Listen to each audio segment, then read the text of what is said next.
My name is Angelo Magee. I'm a mortgage lender based in Los Angeles, California. I'm on the way to pick up Derrick Smith. You may know him as Live Luxury LA on Instagram. He's a great real estate agent, specializing in the luxury space and also doing a good amount of commercial deals as well. We're going to check out a couple open houses today up in the Hollywood Hills and in Beverly Hills. And I'm going to ask him a few questions, get some feedback from him on what helps make him successful and why he got into real estate. So stick with us. It should be great. Thanks for tuning in.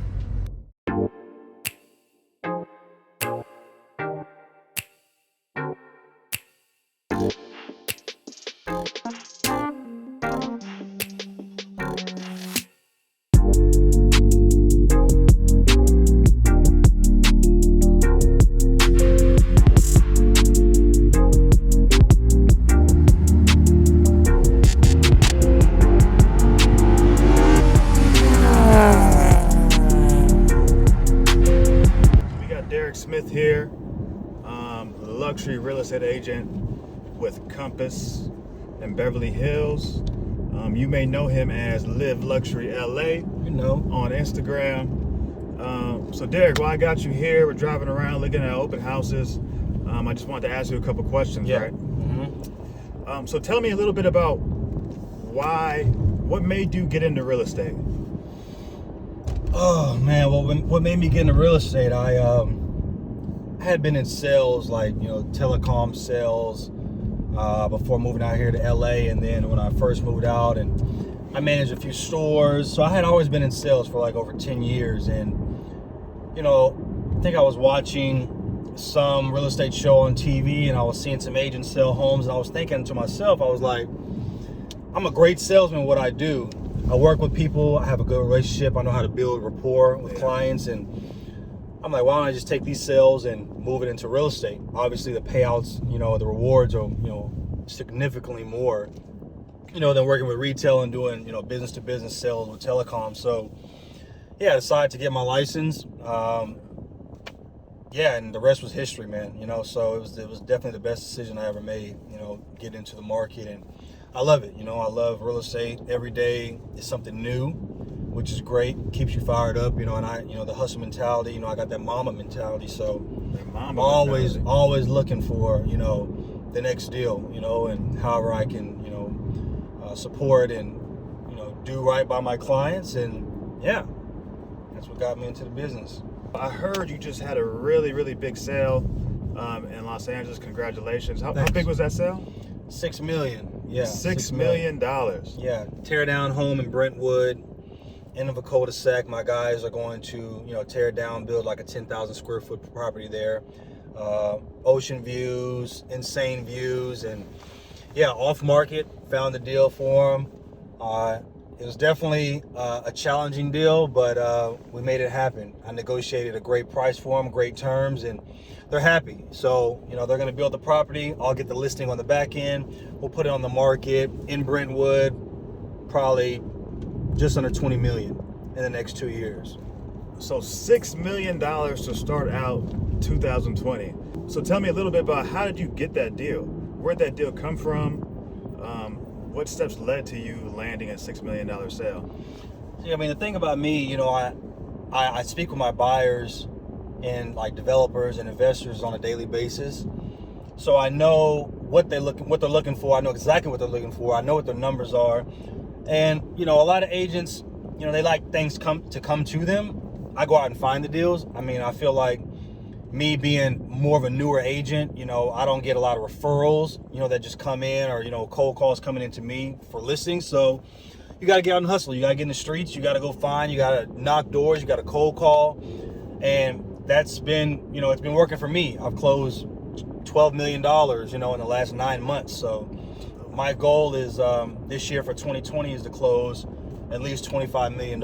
So, and I think I can do it. Well, I know I can do it, so yeah, you just got to get out there. You just can't get lazy. And, I've closed this deal, and now I want, a 10 million plus deal. Now I'm ready for the next.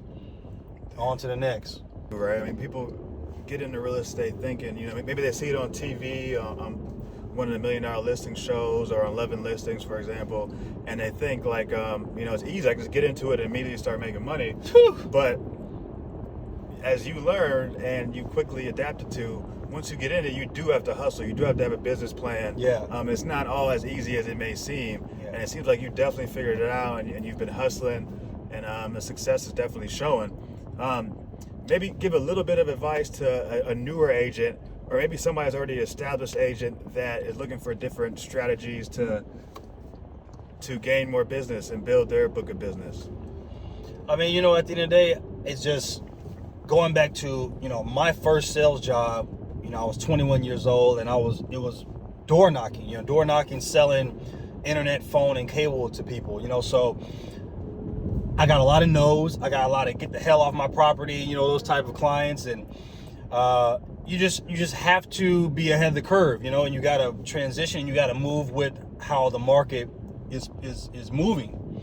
And so I do commercial, I do residential, I do commercial development, I do multifamily, I do single family development. So difference with me, I'm not just, stuck into a box or a certain area that I farm or that I concentrate on.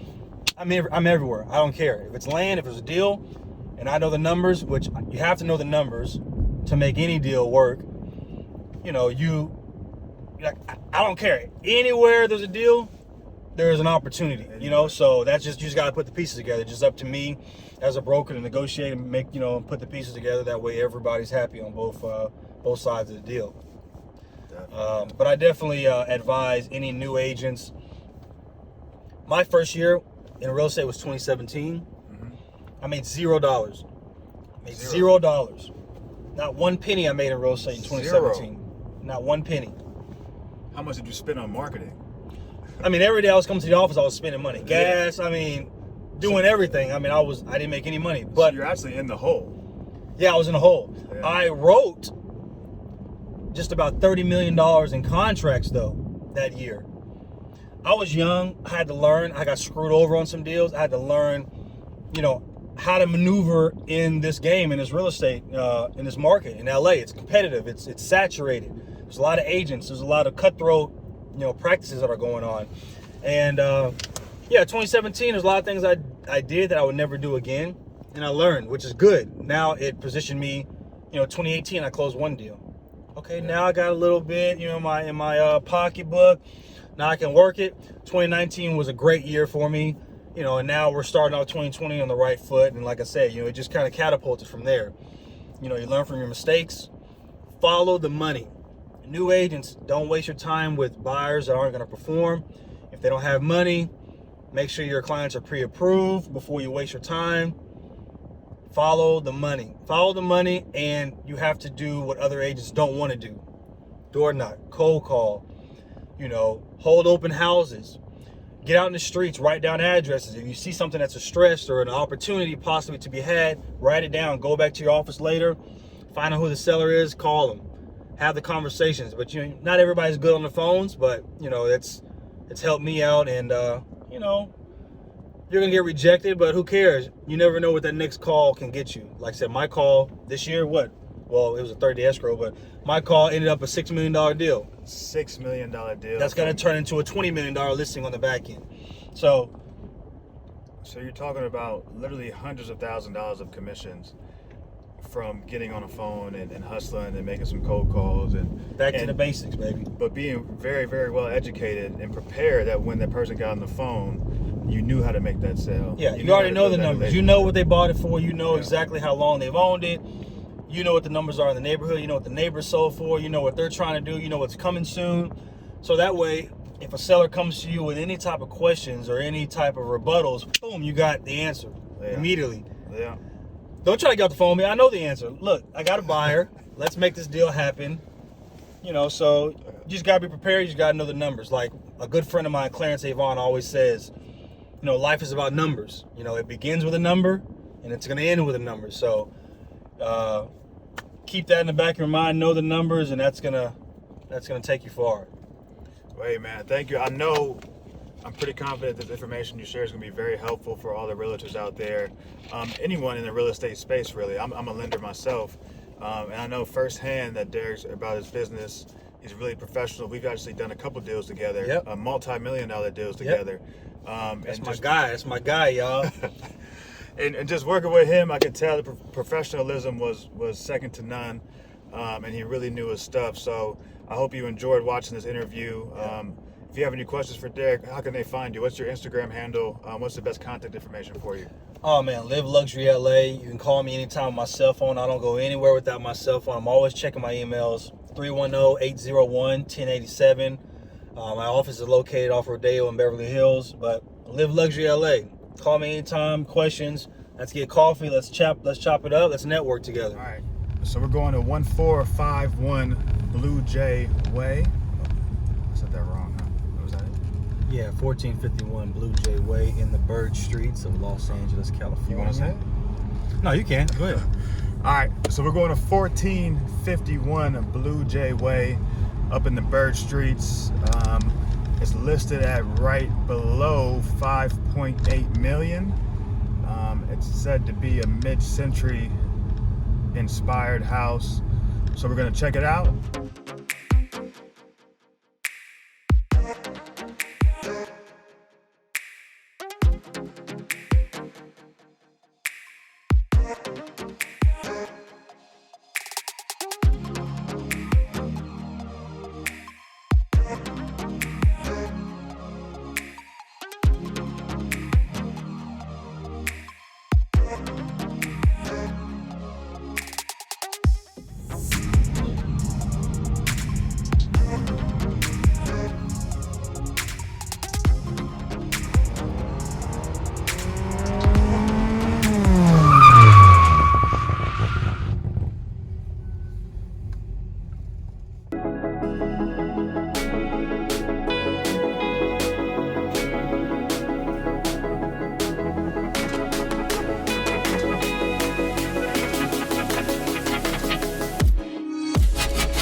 Rooftop deck. Possibly see ocean, some city views. It's hazy today, but definitely potential. Cool, nice chill rooftop deck area. Built in 2014. Owner bought it a couple of years ago, did some work to it. So, one of my favorite neighborhoods in Beverly Hills, Truesdale. Love Truesdale. Just west of the Bird Streets and the hills.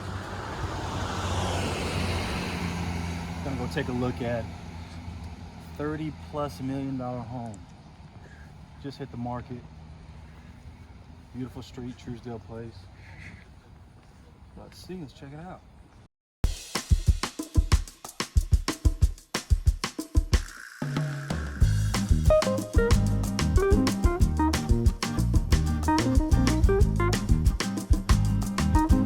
Around $30-something million. Tear down home, obviously. Definitely a development play. Supposedly it's one of the widest lots in Truesdale. So you're gonna have amazing city, ocean views. I mean, the house is older, you know, it's in original condition. So somebody can tear this down, boom, endless pool, infinity, you know, put in a masterpiece here, you know, possibly sell it for 80 million plus. So got incredible views in one of the best neighborhoods in Beverly Hills. So.